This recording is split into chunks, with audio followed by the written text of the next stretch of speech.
Hello, everybody, and welcome to Beyond Politics, a show about the current political temperature and the intense energy around it.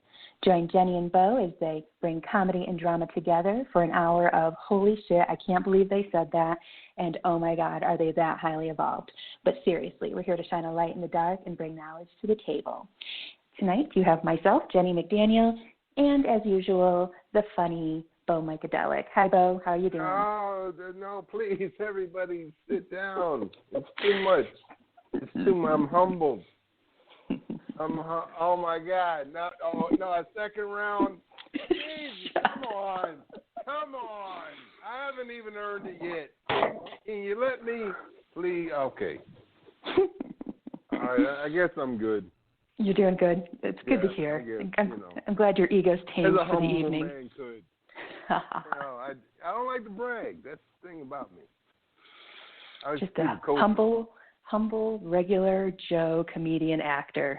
Sure, excellent. No, it's going to be a fantastic show. We have a wonderful guest. We have a guest that is notorious for his knowledge, and I'm just going to bring him right on. We have Lee Einer. Lee, how are you doing? I am doing fantastic. How about yourself? I am doing very good. I can't complain. Beautiful day. Sun's out. So tell me, you live in Las Vegas, not to be confused with Nevada, but New Mexico, which I think, if I looked on the map and read it correctly, you are a bit east of where I am in Placitas, New Mexico, and again, a beautiful area. Yes, that's where I'm at. I'm in Placitas, just north of Albuquerque. And I looked on the map, I'm like, oh, he's east of me from the appearance. So you're not so far away. Maybe one day in the future we'll be able to meet physical and talk about all kinds of cool stuff and drink some coffee. So look forward to that in the future. I'm really kind of in awe of your revolutionary and your activism. So I just want to let you have the stage and let everyone know a little bit about yourself and share whatever you'd like. Oh, very good. I wanted to talk today about our medical infrastructure because thanks to the virus, which everybody is talking about and is making us fairly insane, we are finding out that our medical infrastructure is not serving us well. How's that for a gifted understatement? Right. It was fragile. We put it under stress, and it's busted at this point. It's broken, and I wanted to talk about that somewhat, how it happened, what our medical landscape looks like, and how we can do better, if that makes any sense. I love it. I can't wait to hear. I got my pen here. I got notes. Oh, lovely. So a little bit about myself. I started working many, many years ago in the medical reimbursement field, which means I worked sometimes for insurance companies containing the costs, and at other times for medical providers shaking down the insurance companies. Yes, so I've seen it from both sides.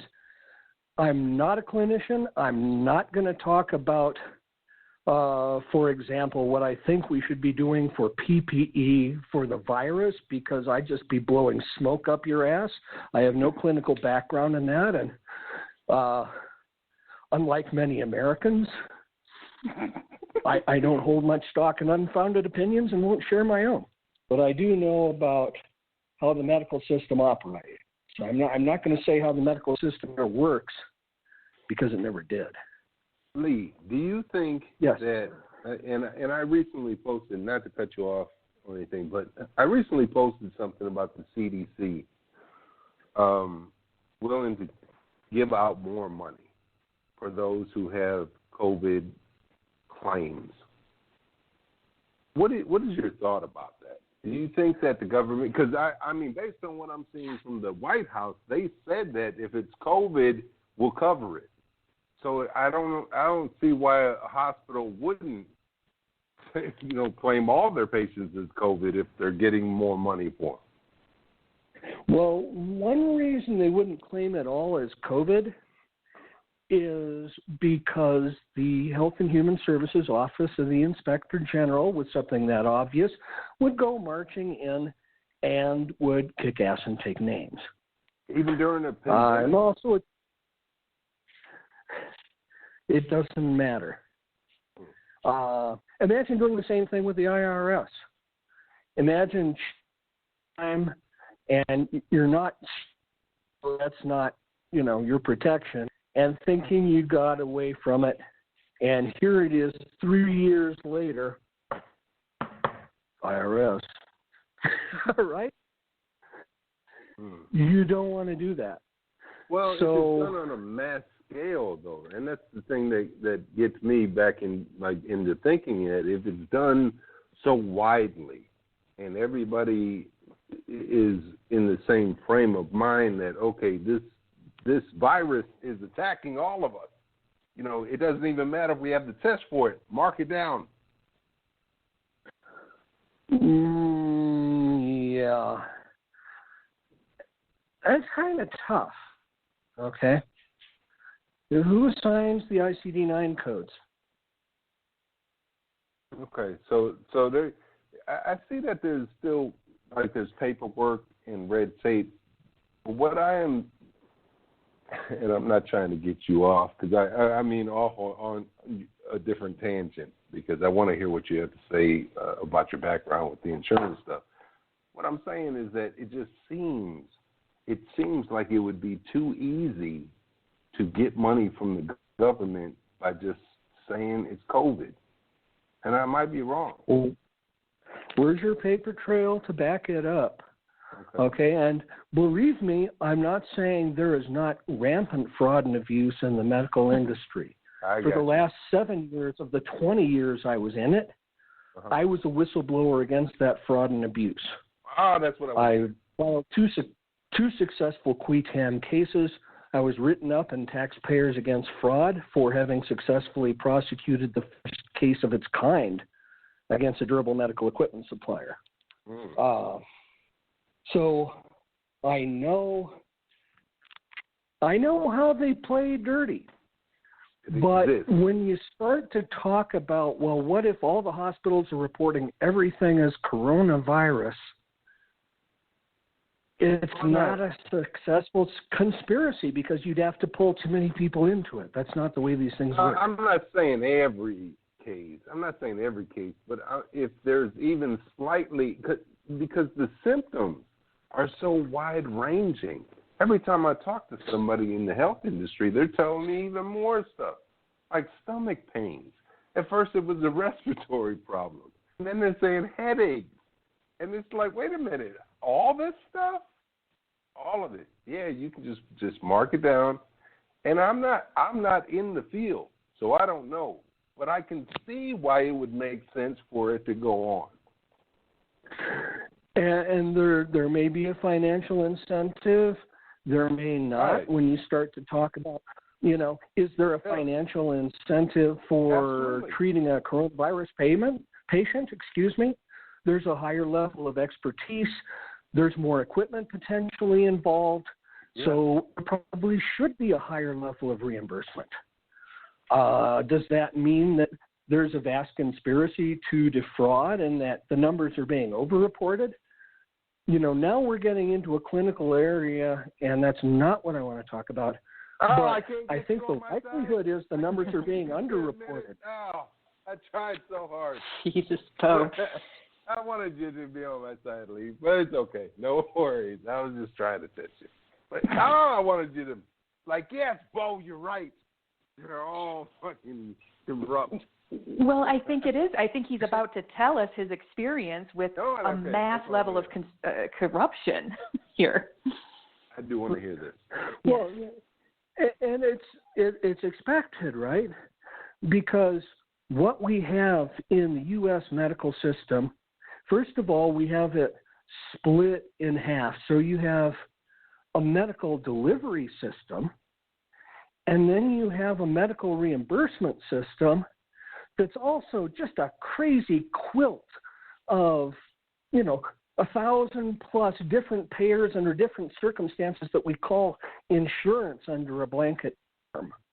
Is there any other nation that is doing this other than the United States? I believe that the United States is unparalleled, incomparable in terms of the level of absolute clusterfuck. Right. Excuse me, can I Yes, say this? Yeah, you can. Please do. Okay. I encourage you. I don't want to be the only fucking guy because of... Right. So not only do we have the crazy quilt on the one hand, then we look at the medical delivery system. The medical delivery system is also fractured with a gazillion different business entities, all owned, I shouldn't say all, some are governmental, most are privately owned, even if they're not for profit, and all looking to grind their own financial axes to some degree, and none of it coordinated. And when it is coordinated, it's coordinated into the interest of profit rather than best outcomes. Mm-hmm. And we look at this system with just all chaos, no overarching plan, no agreed upon direction, and we have a stressor hit it like COVID. We're like, everything's going to hell. Who knew that could happen? Well, what else would it do? Right? They said there was 26 million people that filed for unemployment, just like today. But by the end of the month, it's probably going to be 30 million. Now, these are all people that obviously can't get insurance because it's unemployment. Right. And so what is the response of Congress but to look at this and go, holy mackerel, poor people are out of jobs, people can't pay rent, small business is going tits up everywhere we look. Right. We better give more money to the ultra rich. Right. Yeah. Seems reasonable. True. And it's for no reason too. It's like they're gonna weather the storm. Does it not feel like it's intentional to get rid of the small businesses in some type of way? Doesn't it feel like on some level, even if it's just crazy conspiracy talk, to let everybody shut it down? Crazy conspiracy talk. Okay. So you see it as well. Now, I know you're not a big fan. Big ones will survive. Mm-hmm. Well, the big fish eat the little fish. If you look what happened in agriculture and in livestock, meat production, dairy production, all those sectors beginning with Earl Butz, what happened was that the U.S. government said quite openly, get big or get out. And they openly waged war on small dairies. They openly waged war on small farmers. They openly waged war on small meat processors. So now we have this situation where you can point in any direction and go, dairy, who's doing it? Well, there's like 5 mega corporations, right?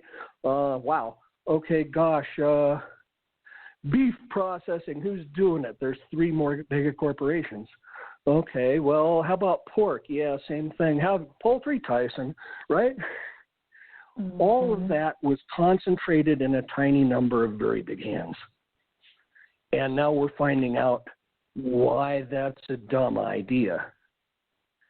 Because when you put all your eggs in one or even several baskets and those baskets break, you're screwed. Sometimes small and decentralized can be real good. So you think that there, and I was going to ask that before Bo did, you think that there may be some strategy to wipe out the little guy, and there probably always has been that strategy. You don't think that's just a conspiracy?